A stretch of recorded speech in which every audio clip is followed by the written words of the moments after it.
Sino mga walang ka-date ng Valentine's Day? Wala pa. Mga walang ka-date, si Lord ang ka-date natin ngayong umaga. Jesus ang tunay at wagas na nagmamahal sa atin forever and ever. Amen? Amen. Tayo ngayon ay nasa ika-6 na linggo na sa karaniwang panahon. Lagpas na tayo sa gitna ng Pebrero. Ang bilis na araw. Mga kailan lang, bagong taon. Valentine's Day. Magbulat na lang, maya-maya. Holy Week muna. Holy Week. Holy Week muna. Ayun. Okay, bakasyon na, graduation na ng iba. Notice ng panahon. Pakisabi sa katabi ng malakas, kapatid, mapalad ka. Mapalad ka. Pag sinabi nating mapalad, ano ba ibig sabihin ng mapalad? Ay talaga, swerte agad nasa isip nyo. Pag sinabi mapalad, swerte, pwede bang blessing, biyaya? Bilang mga Katoliko, Kristiyano, hindi tayo naniniwala sa swerte. Naniniwala tayo sa pagpapala, biyaya ng Diyos. Amen? Amen. Pag sinabi natin mapalad, bless. Diba? You're so blessed. Sa paanong paraan? Karaniwan, halimbawa, mga magulang, no?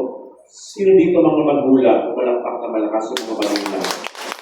O mga magulang, kapag meron kayong mga anak na mababait, masunulin, mapagmahal, sabi na, napakamapalad mong magulang ka, diba? Kapag yung mga anak nyo nakatapos ng pag-aaral, maganda na yung mga sa buhay, estado sa buhay, napakapalad mo namang magulang ka. Ibig sabihin, maganda ang papalaki mo sa iyong mga anak. You're so blessed. Diba?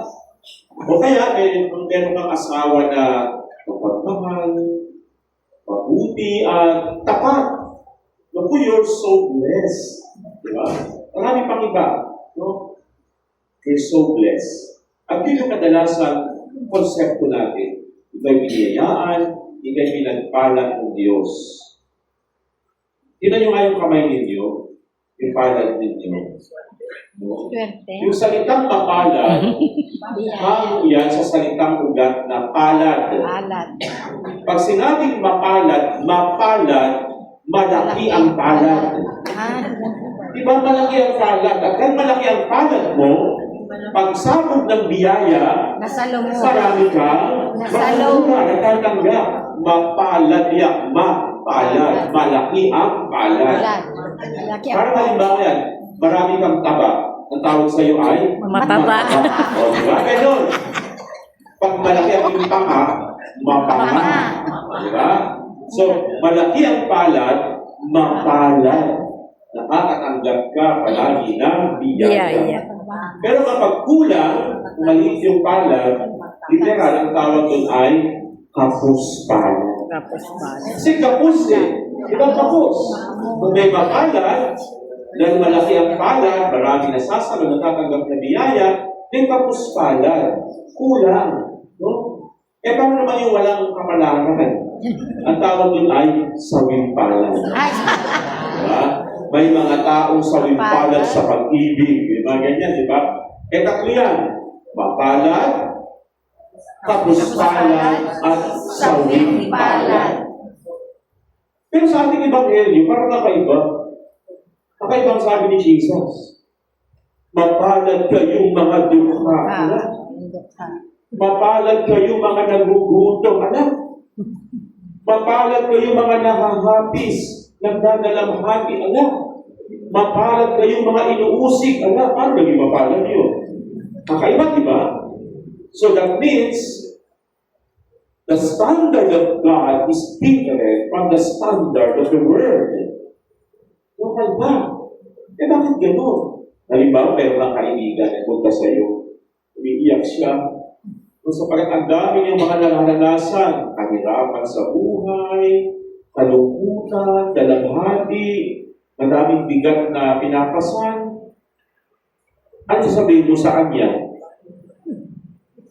O sabihin mo sa kanyang, mapalad. Baka, damukan ka. Ano mapalad? Ako na nga ang naghihirap, ako na nga ang maraming nararanasan. Ano mapamapalad dyan? Pero yung sabi ng gospel But how can we understand the meaning of that gospel? Alam niyo po, tandaan po natin, sa mga sandali ng kahirapan, karughaan, kagutuman, pag-uusig, pag-aalimura ng mga tao, panganib na pahamakan, diyan mas lalong nagiging matingkad ang papel na ginagampanan ng Diyos sa ating buhay. Amen? Number one, in our experience of poverty and hunger, it is then that we see God as our provider. That's the first one. God as our provider. Hindi tayo mababayaan. Tingnan nyo, halo na ang pandemic. Maraming naman na ng trabaho. Maraming na, talagang ang hirap ng buhay, di ba? Lockdown ka. Pero masabi mo, hindi tayo pinabayaan ng Diyos. God has been our provider. Nakakakain pa rin tayo. Kahit mahirap ang buhay. Kaya, yun yung una. In our experience of poverty, God there is our provider. Siya ang magbibigay, siya ang magdudulot sa atin ng mga biyaya. Wala tayong nakakapitan kundi siya. Kaya, in that experience, mas lalo tayo nakapalapit sa Diyos. Sabi nga sa ating salmong tugunan, mapalad ang mga taong sa Diyos ay umaasa. Yun yung number one, God as our provider. Pangalawa, in our experience of sadness, sa mga karanasan natin ng kalungkutan, hapis, dalamhati, it is then God is our source of joy and consolation.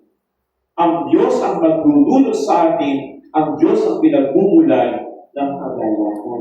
Is the source of our joy. Because the presence of God will dispel all our sorrows, our sadness, and even our fears and anxieties. Iba yung mga takot, mga pangamba natin, napapawi yan kapag alam natin, kasama-sama natin ang Diyos. Yan yung pangalawa. Kung yung una, God as our provider. Pangalawa, God as the source of our joy and consolation. At ang pangatlo, sa gitna ng mga pag-uusig, sa gitna ng panganib, sa gitna ng kapahamakan, it is then that God for us becomes our protector. Ang Diyos ang ating defender. Ang Diyos ang magtatanggol sa atin sa mga sandali ng kapahamakan, ng panganib, pag-uusig. Wala tayong magsasandalan kundi ang Diyos. Ang Panginoon. Kaya, doon nagiging mas matingkad ang papel na ginagampanan ng Diyos sa ating buhay. Kaya, sa mga pagkakataon yan, higit tayo nagiging mapalad sapagkat damang-dama natin na malapit ang Diyos sa ating puso at sa ating buhay. Amen? Amen. Yan yung kahulugan ang sinasabi ni Jesus sa ating mabuting balita. Mapalad kayo, mga ukha, mga nagugutom, mga nakakapis, mga inuusig, mga nasa panganib, sapagkat mas nakapalapit tayo sa Diyos. Mas nakakakapit tayo sa Diyos. That God is our, number one, provider. Pangalawa, source of joy and consolation. At pangatlo, our defender and protector.